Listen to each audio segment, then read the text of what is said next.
I never thought a day like this would come, the day I'd walk my son down the aisle, smiling for everyone to see, while someone we trusted quietly stole everything we'd built together. The betrayal was so deep, so cruel, it cut through decades of love and sacrifice like a knife, and I had no idea it was coming, right under my nose. My name's Rick Callahan, I'm 68, retired truck driver, lifelong small-town man from Cedar Springs, Wisconsin. I've spent my life hauling freight across states, waking up before dawn, watching the sun rise over quiet country roads, smelling fresh coffee brewing in my kitchen. I live in a house that's seen decades of birthdays, graduations, and Sunday dinners.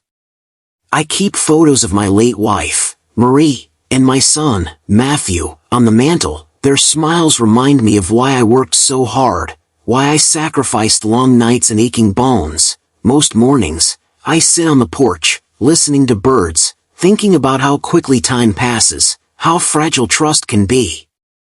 I've always believed in loyalty, hard work, and family, but I learned too late that even the people closest to you can hide shadows behind smiles. When Matthew told me he was getting married, I felt a surge of pride I hadn't felt in years. He was my boy, the reason I endured long hauls and empty nights. Jessica, his bride-to-be, seemed sweet, charming, the kind of girl who could light up a room, or so I thought. Over the weeks leading up to the wedding, subtle signs began to gnaw at me, whispered phone calls, furtive emails, dismissive comments. "Oh, Dad, that's just old-fashioned thinking, you wouldn't understand." I couldn't place it at first. The young tend to underestimate the wisdom of their elders, but I knew something wasn't right. I remembered all I'd done for this family, decades of sacrifice, overtime shifts, paying for Matthew's college, supporting my sister's failing business, and even lending my former partner money I could never reclaim, and now, it seemed, my efforts might have been for nothing. And then I caught a glance, a fleeting smirk from Jessica when she thought I wasn't looking. A chill ran through me. Little did I know, the real storm hadn't started yet.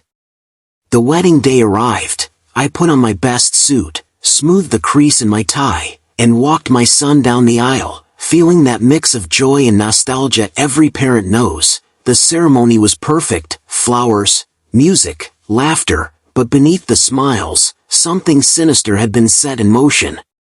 A distant cousin, whispering in my ear, dropped the bombshell. Jessica had already executed her plan. She'd siphoned Matthew's inheritance, redirected funds, and forged signatures. My heart froze. I felt my chest tighten, my hands tremble, but I kept walking, pretending nothing had happened. "You're old, you wouldn't notice these things anyway," she said later, flippant, as if my decades of wisdom and vigilance meant nothing. I wanted to scream, to collapse, to throw myself into grief. But I couldn't, not in front of my son. My heart ached with heartbreak, betrayal, and the bitter taste of disbelief.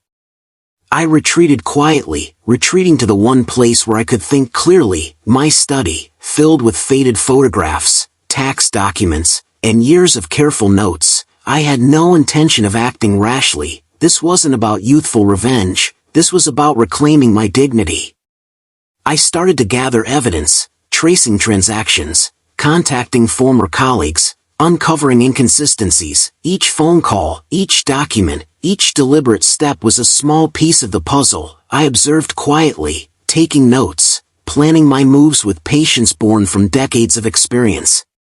I wasn't in a hurry. Patience was my weapon. My silence became a shield. I allowed Jessica's arrogance and overconfidence to work against her, knowing the time would come when truth and justice would collide. Weeks passed. Jessica began to panic in small, revealing ways, emails sent in haste, phone calls that I ignored, texts pleading for secrecy. Her confidence faltered, cracks showing in the polished veneer she'd worn in front of family and friends.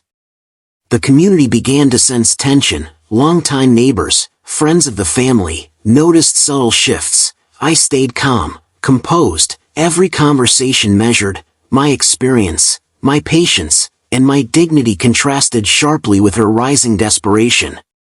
Every move I made was deliberate. Suspense hung thick in the air. I could almost hear the whispers growing louder. Something's coming. The day of reckoning arrived at the reception hall. Friends, family, and townsfolk gathered to celebrate, or so they thought. I stood quietly, waiting for the right moment, and then I revealed everything: the hidden accounts, the forged signatures, the diverted funds.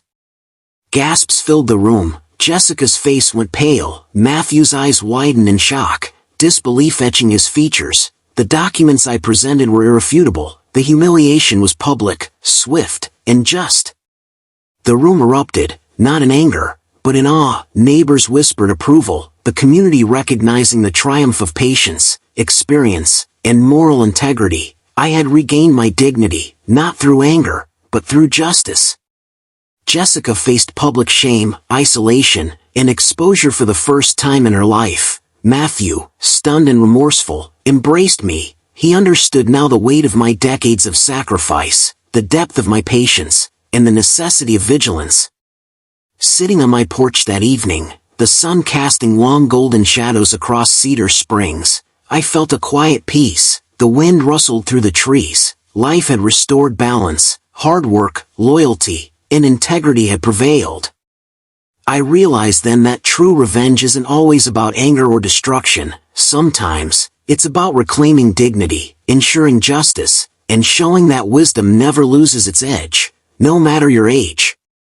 To anyone watching this, know this: life may test you, betray you, or attempt to take what you hold dear, but patience, integrity, and resilience will always be your greatest weapons. Cherish your family, protect your values, and never underestimate the power of experience. If you've ever faced betrayal, or found yourself underestimated because of age, share your story below. I'd love to hear it, and remember, it's never too late to reclaim your dignity.